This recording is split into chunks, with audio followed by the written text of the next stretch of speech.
Hello, everyone, and welcome to the Jeffrey Epstein Show. I'm your host, Bobbycapucci, and this is a morning update.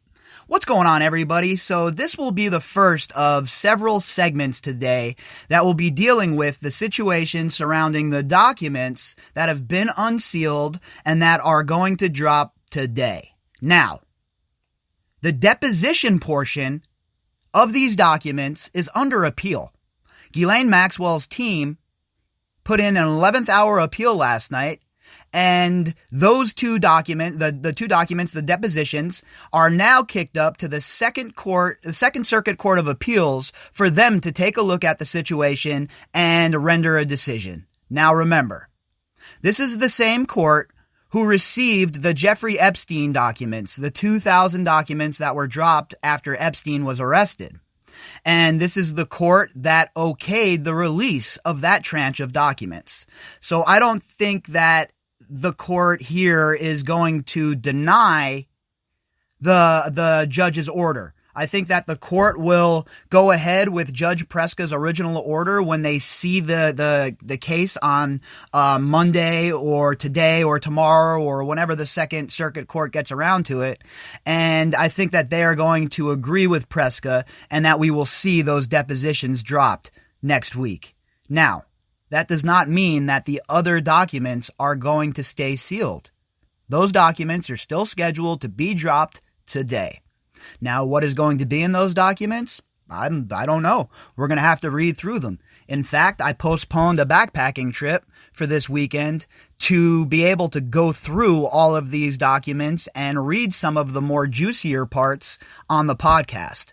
So today I'm going to have a few segments, once the documents drop, of us going through the actual court documents and trying to get a gauge on just exactly what is in there. So you can expect several segments from me today, more than the two that we usually do, maybe all the way up towards 5 perhaps today, at least 3 or 4. But it depends on the news, right? Wherever the news leads us, that's where we'll be. I'm at the studio pretty much all day today. I have to run out for a little while and grab a new microphone that I've recently ordered.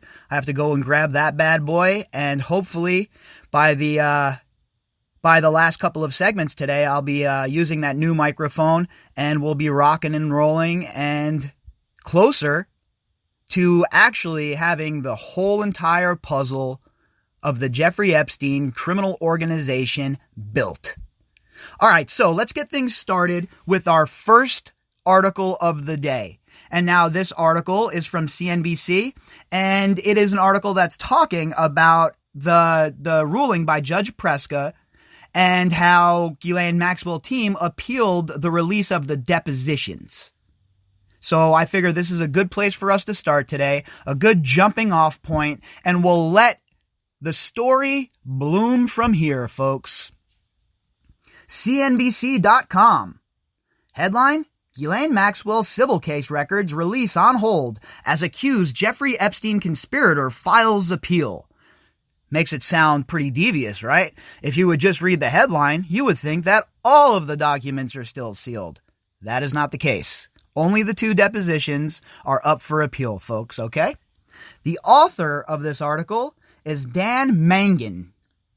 Key court documents in a case involving British socialite, co-conspirator of Jeffrey Epstein, fellow child abuser of Jeffrey Epstein, bipedal serpent, all-around scumbag, Elaine Maxwell will not be publicly released as scheduled Thursday as the alleged Jeffrey Epstein sex crimes conspirator asked an appeal court to block their disclosure.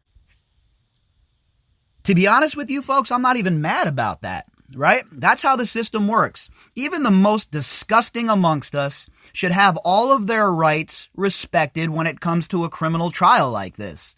I don't want to live in some sort of society where, people's rights aren't respected, even if they're the scummiest amongst us. So when you hear about her appealing this ruling, that's just the way our system works, folks. And look, again, I have a hard time believing that the Second Court of Appeals is going to look favorably on this request, on this appeal, especially considering the circumstances surrounding it and the fact that it was an 11th hour appeal the way it was. I just don't think that the Second Circuit Court of Appeals is going to give any weight to their request. With that said, they were well within their rights to appeal this ruling. And that's just the way the system goes. When it comes to our legal system, I am not a detractor of something like an appeal for sure, because it's always nice to get a second opinion on a ruling, right? What if it was you? What if you were innocent? I'd want the ability to have an appeal, right? So if we're going to have those rights for one of us, we have to have those rights for all of us, even the sickest amongst us. And also, by the way, I want all of this to be done correctly, so these people have no room to wiggle off of the hook. And with Preska's ruling here, I think that's what we're set up for. I think that once it gets into the appeals court's hands and they take a look at it, they're not going to find Elaine Maxwell's argument favorable. They're going to slap it down, and we're going to see these documents released the same way we saw the 2000 released in the Epstein case. Now, the only thing I will say that's gives me a little bit of trepidation and a bit of pause is that we have the two concurrent court cases going on with Elaine Maxwell, the civil case as well as the criminal case. So this is kind of uncharted territory, right? Uncharted waters. So it should be interesting to see how things break. And that is the one thing that gives me a bit of trepidation about the depositions, right? But again, the precedent has been set by the Epstein dump, and the court really, really loves precedent, especially the appeals court. On Wednesday, Maxwell's lawyer asked Manhattan federal judge Loretta Preska to reconsider her decision from last week to have the civil defamation case documents released starting Thursday. The files include hundreds of pages of depositions of Maxwell and Virginia Roberts, who accused Epstein of sexually abusing her as a teen. And again, those depositions are going to be full of fireworks, in my opinion. And when they're released, boy, oh boy, it is going to be something to go through. But with that said, these other documents that are going to be released today, at the very least, will add some context for us, right? It'll add some meat to the bone. And the court documents, I am sure, are going to match up with the circumstantial evidence that we have available to us. Because remember, folks, it's not what we know, it's what we can prove. Roberts also claims that Maxwell, a former girlfriend and longtime confidant of the wealthy investor Epstein, child molester, pedophile, scumbag, intelligence asset, piece of shit, recruited her for his abuse and also directed her to have sex with a slew of rich and powerful men. Preska on Wednesday night denied what she called an 11th hour request for reconsideration of her unsealing order by Maxwell, who is currently being held in a Brooklyn federal jail on recently filed criminal charges that she enabled Epstein's abuse of several underage girls in the mid-1990s. And I think that it's important to understand as well here that Preska was pretty adamant about her ruling. And I think that holds weight with the appeals court, right? They're going to look at Preska's decision. They're going to take a look at the evidence surrounding the situation, and they're going to make their ruling. Of course, we're not in their heads. I don't know anybody on the Second Court of Appeals, right? I don't know what they're thinking or what their, thoughts about this situation might be. I'm just talking about from an outside perspective, right? You would think with the precedent set by Epstein's dump and the circumstances surrounding this and how adamant Preska is about having these documents released, that the Second Circuit Court of Appeals is going to take one look at Elaine Maxwell's attempt here and basically laugh at her. That's what you would think, right? But again, like I always say, we have to remain skeptical of the federal government, the Department of Justice, especially when it comes to this case, because their track record is not great. It is up to us to make sure we keep them honest here. It's up to us to make sure we hold their feet to the fire. But the judge in a written ruling also delayed, for up to several days, the release of some key documents in the case to give Maxwell time to file an appeal.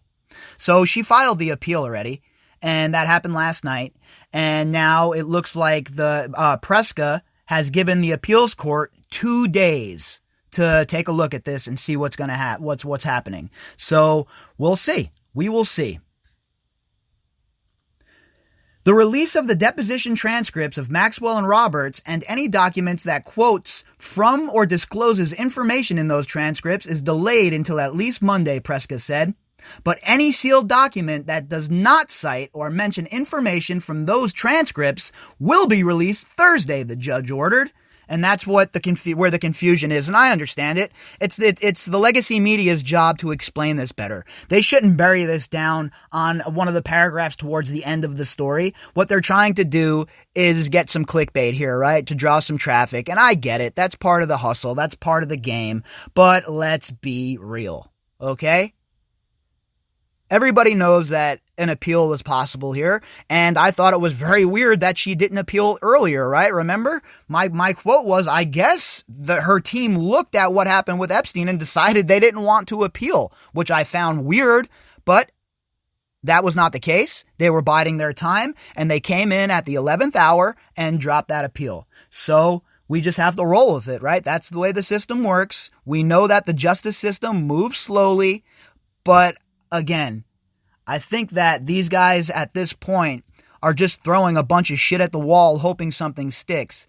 And when every single judge is bashing their motions and then knocking their motions down, then you know you have a situation where the defense really is not on stable ground, right? It's not a tenable position for them.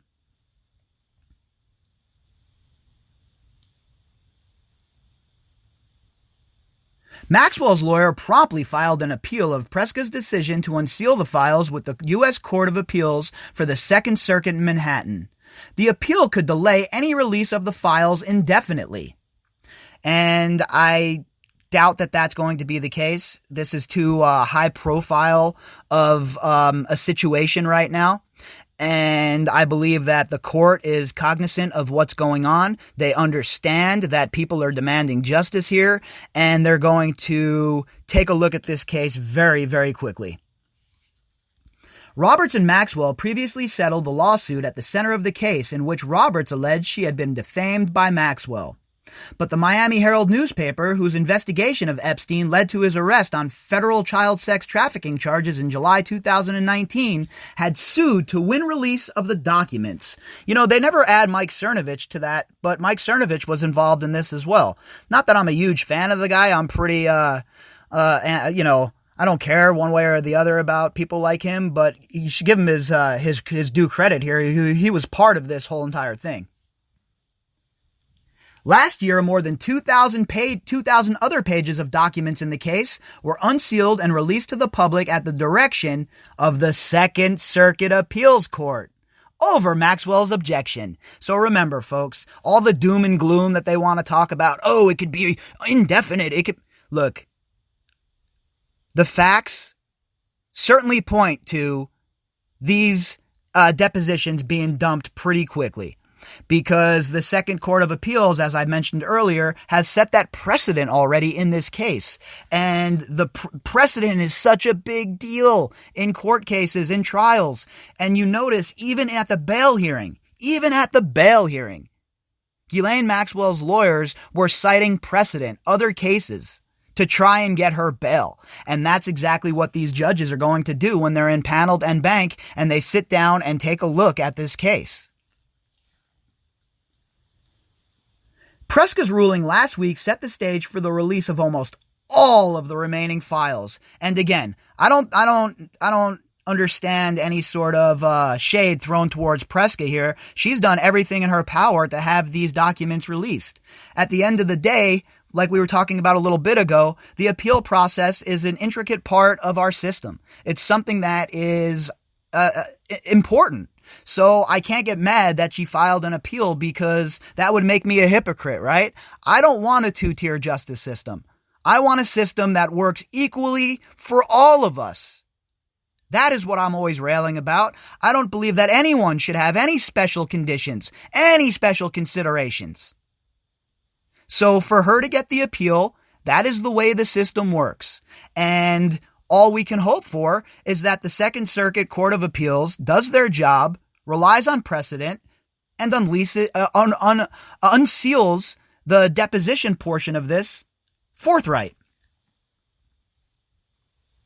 Maxwell, 58, was arrested in New Hampshire in early July on federal charges that she recruited and groomed young girls, one as young as 14 years old, to be abused by Epstein, and that in some cases, she joined in with him on the abuse. Several girls have said that, okay? She's charged with just the one for now. But several of these girls have said that. More than a handful. So, again, the charges, the original charges that have been slapped on her, I expect those to grow with a superseded indictment at some point, and I expect there to be conspiracy charges also as soon as some of the co-conspirators start getting rounded up. The daughter of Robert Maxwell, the media baron exposed as a massive fraudster after his mysterious death at sea, is also accused of perjury by allegedly falsely denying under oath in her deposition in Robert's civil case knowledge of Epstein's misdeeds. Yeah, she had no idea. Elaine Maxwell had no idea that Epstein was abusing girls. She had no idea what he was up to. How dare you try and put her into that mix? Don't you know that she's a socialite? A judge 2 weeks ago denied bail to Maxwell, who was pleaded not guilty in the criminal case. The judge said that Maxwell represented a substantial flight risk given her wealth and her citizenship in France, which does not extradite its citizens. And it's funny, too. I was talking about how Maxwell had a property in New Hampshire, which was just a couple of hours from the Canadian border, and a couple of people were like, oh yeah, because, she has contacts in France, right? And she'll be able to get contacts in Canada to get to France, and yeah, she does. Like, it's out of the realm of possibility that Elaine Maxwell, a woman of means who holds a French passport, couldn't have arranged transportation from New Hampshire into Canada and from Canada to France. That is not something that is out of the realm of possibility, and anybody who thinks it is being naive. That most certainly played a part in why the prosecutors and the judge decided to hold her without bail. Epstein, 66, killed himself, allegedly, last August in a federal jail in Manhattan, less than 2 months after being arrested on child sex trafficking charges that related to his alleged abuse of dozens of underage girls from 2002 through 2006 at his residences in Manhattan and in Palm Beach, Florida. Even that arrest wasn't enough. Just in Florida and New York, what about the Virgin Islands? What about Zorro Ranch? That Epstein's original arrest, too, that he was also looking at a superseded indictment. There was a lot more coming down the pipe for Epstein. And now that Epstein's dead, all of it's coming down the pipe, and it's going to hit Ghislaine Maxwell full on in her stupid face. He previously served 13 months in jail in Florida after pleading guilty in 2008 to state sex crimes charges, one of which involved paying for sex from an underage girl. No such thing as underage prostitutes. Before his conviction in that case, Epstein had counted among his high-profile friends President Donald Trump and Bill Clinton, as well as Britain's Prince Andrew. Roberts has said that her alleged recruitment by Maxwell occurred when she was 17 years old and working as an assistant at the spa at Trump's Mar-a-Lago club in Palm Beach. Look, fact, Ghislaine Maxwell and Jeffrey Epstein were staples at Mar-a-Lago. Also another fact, Trump threw Jeffrey Epstein out of Mar-a-Lago and 86'd him. For what reason? Several different reports about that, but that is the case as well. Look, there is no doubt that Jeffrey Epstein and all of these billionaires from New York, Donald Trump and the rest of them, they all rubbed elbows, they were all friends, and they were all used by Jeffrey Epstein to gain more profile. It's just a fact.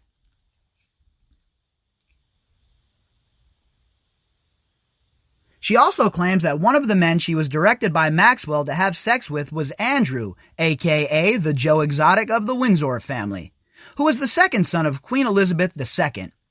Joe Exotic of the Windsor family has denied her claims. Prosecutors in the U.S. Attorney's Office in Southern District of New York, who lodged the charges against both Epstein and Maxwell, have said for months that they want to interview Andrew about Epstein, but have also said that the Joe Exotic of the Windsor family has rebuffed their efforts, despite publicly offering this assistance. And we know the reason for that, right? He knows he's not just a witness in the case, he is a target. For sure. How long have I been saying that here on this podcast? This dude is most definitely a target. They want to get him in there, and they want to dog walk his ass into a perjury charge. That's what they're looking for. The Joe Exotic of the Windsor family's lawyers in June denied that was the case. They said at the time that Andrew has 3 times so far this year offered to assist the U.S. Department of Justice in its investigation. Yeah, with a written testimony. Nobody's buying that shit. Nobody's buying the written testimony that your lawyer is going to write up for you. Nope. You need to sit down, you need to be interrogated, and you need to answer questions on the cross. That's the way it goes there, Joe Exotic of the Windsor family, a.k.a. the Prince of Toads, a.k.a. the Prince of Punk Asses. NBC News reported that month, prosecutors had formally sought through the British government to question Andrew in the probe. Yep, they filed an MLA, the assistance agreement that is with the UK. They filed it with the Home Office, and look, they bypassed Buckingham Palace for a reason, folks. Last week at the White House news conference, when he was asked about Maxwell's criminal case, Trump said, I just wish her well, frankly. The president noted that he had met her numerous times over the years. Yeah, no doubt about that. That's certainly not a lie. He met her a bunch of times. They rolled together. His ex-wife was good friends with her. So, I don't want to hear any nonsense from people acting like, there's no ties there, right? The people that try and act like it's bullshit, okay? Just like the people on the other side of the aisle who try and wield this case as a political weapon to bash their opponents with. I have news for both sides of the aisle here, folks, okay? There are no good guys. This whole entire case is filled with gray characters at best. All right, folks, like I said, today is going to be a day of multiple segments. This is the first one to get it kicked off. I'm going to see how the lay of the land looks before us here. Once the documents start to drop, I'm going to start reading through them. And once I get to a point where I feel like there's some stuff that I think I should share here on the podcast, I'll jump back on and we'll drop a couple of more segments. So like I said, expect at least 3 to 4 segments today, maybe even more. All right, everybody, I hope you're all having a great morning, and as soon as I have any information on the drops, I will make sure I link them on my Twitter page, and I will also jump on here and get another segment done as soon as possible. If you'd like to contact me, you can do that at bobbycapucci@protonmail.com. That's BOBBYCAPUCCI@protonmail.com. You can also find me on Twitter at BOBBY_CAPUCCI. All of the links that pertain to this episode can be found in the description box. And to all of you who have donated to the GoFundMe account, thank you very much. All right, folks, we'll be back in a little bit, and we'll do it all over again.